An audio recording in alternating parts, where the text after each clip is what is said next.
Do you want to hit another group of teams up? Let's go. Okay, so the next group of teams that we're going to take a look at, the next group of 4, are simply your favorite Cinderellas. These are the guys that you've gotten to know the past 7, 8, 9 years, because when you're filling out that bracket, you always seem to give them a game or two, no matter where they are seated and no matter who they are playing. Yep. You love these guys. You just don't know how much you love them, and we're just going to spread that love right now. So first place we're going to go has to be Butler. Butler, unfortunately, has the news of Brad Stevens is not walking back through that door. No, he's not. He's not. But Rick, can you give us some help on that? Larry Bird's not walking through that door. Thank you, Rick. We appreciate that. So even though they were a road win away at Nova on the road, Palestra, tough place to play, for the outright Big East season championship, it was like a 5-ish point game with like 5-ish minutes to play. They were playing very well. They're not that far off. We know that Dunham and our boy Rosie Jones are gone, but they still have Kellen Martin, Sure. all Big East guy, and Andrew Sharabis. Yeah. Points for saying that properly. Very good. We're really trying to practice that. We like both those guys coming back. We think both of those players are going to be all Big East performers, health willing, and we think that Butler is going to be a factor the whole season. I mean, of course, Villanova is going to be the favorite as the returning champ overall in the NCAA, but we feel like Butler is going to make some noise. Yeah, this is Holtzman's 3rd year. Okay, so I feel like Holtman has his team. It's finally his team in the Big East Conference. They're 22-11 last year overall. 10-8 in conference. They got as high as number 9, and then they had back-to-back losses. Kind of a theme so far in this episode, to Providence and at Creighton, which dropped them out of the top 25, and then they lost the 5-4 Big East tournament battle with Providence in the tournament. And if you're playing Providence and Chris Dunn, and you're dropping a game there, like that's talent outclassing talent. Yeah, that's what that is. And we're going to see what Holtman has this year, because they're only predicted middle of the pack. They got Nova, Xavier, Creighton, Seton Hall will be tough. Marquette's better. So I'm not sure where they're going to fall. It's a tough place to play. You go out to Hinkle, we know that. But they're just a strong program. Stevens has established the tradition, but it's Holtman's team now. Next place we go, we've already mentioned them. We have to hit up Gonzaga. We love the West Coast. We love Mark Few, and we love our Zags. It's funny how folks were like doubting the Zags last year, and then boom, look who's back in the Sweet 16 again. Yep. Even though they were 11 seed, they found their way. Wiltshire. Oh, gosh. Big numbers. Big numbers. Love Wiltshire. Mark Few is as special as they come, and he gets guys to transfer there all the time now. Yeah. I mean, you mentioned Wiltshire. We got William Nigel Goss from Washington, the point guard. We got Wesley Matthews, the 3 specialist from Cal, and we don't want to forget the Missouri Johnny Williams, from the big man from Missouri. Yeah. So he has 3 major league transfers there this year alone. Smart move by Few. So certainly he's entering his 18th year, right? So he's been very successful, which is crazy if you think about it. Crazy. 18th year, sustained success in college coaching. We've said it last podcast. We'll say it again. That's what really, because you're going to win something eventually. It's just what's going to happen. And Few's done a great job. They were 28-8 last year, Gus, in a I don't know, you'd say an up and down year for them, maybe. Definitely up late, down early. Yeah, 15-3, tied for first with St. Mary's in the regular season. They opened the season ranked 10th overall. Then they dropped, like you said. But they battled back. They were an 11 seed. They had a big win over Seton Hall, who won the Big East tournament, by the way. Everybody loves Seton Hall going into that game. And there's still no perfect. It's not like if you win the conference tournament, I've seen teams go in hot and win and hot and lose. But Seton Hall is very popular pick. That busted brackets. Then 3 seed Utah, they beat them, and then they lost in a close game with Syracuse in the Sweet 16, 63-60. So the first couple guys we have to look at are, we love the big guy coming back. We love Shemek Karnowski. Shemek. He is 7'1", legitimately. He's probably 300 pounds. It's saying 287. I'm going to tack on the 13 Shemek. Nothing. No disrespect. We love it. I wish I was 300 pounds. I could play center like you do. He's kind of more athletic than you think. Mm-hmm. And he is a defensive force down there for the Zags. He anchors the D, and he is the ultimate throw it into the big man. Like, you throw it into him, it's probably not coming back out, and it's going to result in some sort of hook or foul. And he shoots it okay from the line. He wants to eat. Get him the ball. Screen the Screener just wants one thing. We just want him to be healthy. We want him to enjoy the season with his team on Selection Sunday in health and play in the tournament. That's something that he did not get the opportunity to do last year. Yep. So we're hoping for health for you, Shemek. Good thoughts are with you. Next guy, backcourt guy, Josh Perkins. Sure. So they lose Pangos and Bell, and he was at Perkins was asked to do so much on the job last year. He had to grow up right in front of our eyes. The dude is a little bit of an athletic freak. He's a tiny bit like Sumner from Xavier as far as athleticism at the point guard position. Good comparison. Yeah, I like that a lot. Where they can just do a whole bunch of things that you don't expect a normal point guard or traditional point guard to do. But I bet few finds a way to put him and William Nigel Goss on the floor together. Sure. Split the ball handling duties in some fashion.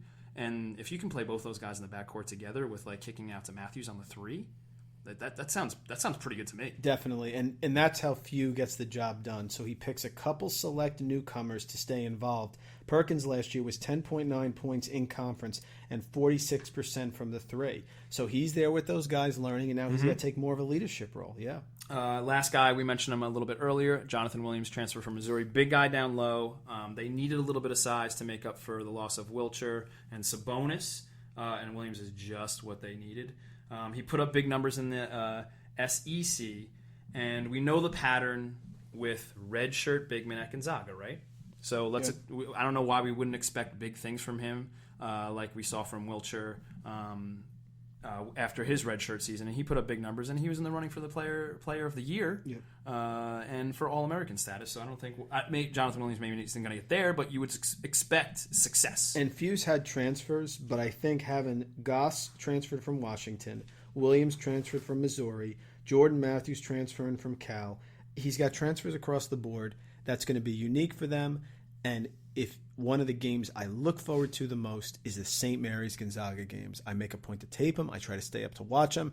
It's a great mid-major battle. Don't sleep on those games, people. I'm just going to stay up and watch it. I'm just banking on that day, waking up tired the next morning after watching a great game. No doubt. Next place we'll go is back to the Big East. Sure. We mentioned Butler, but we also want to mention Xavier. Yep. Maybe they can get out of like this Cinderella term and just be mentioned like with the big schools every year now. It's kind of like when Gonzaga went through. I feel like they're at the a little bit. Yeah. Do you feel like they're in the Sweet 16 almost every year? Yeah, and then they don't get respect, and then they do get respect, and they underachieve. I remember one of those. We're gonna have a segment, folks, on the Screener podcast called Fishy Lines. You get those point spreads out there, and sometimes it doesn't make sense. I remember that one. That was Xavier Villanova, middle of the year last year. Xavier favored by 1. We started laughing. I mean, it just didn't make any sense. Villanova was number 1 in the country. Yeah, I feel like they're just not respected for some reason, like Gonzaga wasn't, and now they've been here so many times. Now it goes from underrated to almost, if you don't win, it's expected, when a lot of these major schools haven't won that much. It's this weird dichotomy that they're working through, and we just think Xavier should just be mentioned with like the best teams every year, like the top 15 teams every year. That's how good we feel like they are. And last year they had the 2 seed in that jammed up bracket. I mean, you had UNC, you had Kentucky in there, you had Indiana in there, you had West Virginia in there. I mean, that bracket was just a jam packed. And then they got Bronson Koenig, the corner jumper, totally sunk them. If that shot hits the rim, maybe it's UNC and Xavier for the Final Four. Yeah, maybe they're in the tournament. Maybe they're in the final game. You got it. They had a very strong year last year, and they bring a lot back. Chris Max in his 8th season, they were 28-6 overall, 14-4 in the Big East, second behind, of course, Villanova, national champs. They got as high as 5 multiple times during the year ranking. They beat Marquette big. Then they had an 87-83 loss to Seton Hall in the Big East semis. They cruised in the tournament, and then that tough battle with Bronson Koenig from the corner for 3. 66-63, but they have a lot of guys back. Let's hear about them. So first place we want to go is just Bill Murray. We think Bill Murray's just going to be happy with this season again. I bet we spot him in the stands somewhere at a big game. Nice. Can't wait to see Bill Murray wearing his Xavier gear. First guy we're going to take a look at is Trayvon Blewett. Big NBA-ish guard, 6'6", shoots it almost like 40 from 3. Like Coach Greenberg likes to say, he's a tough guard. Just a tough guard. Tough guard. And then we brought this point guard up earlier, Edmund Summer. He's just another huge guard. He's like 6'6", 6'5".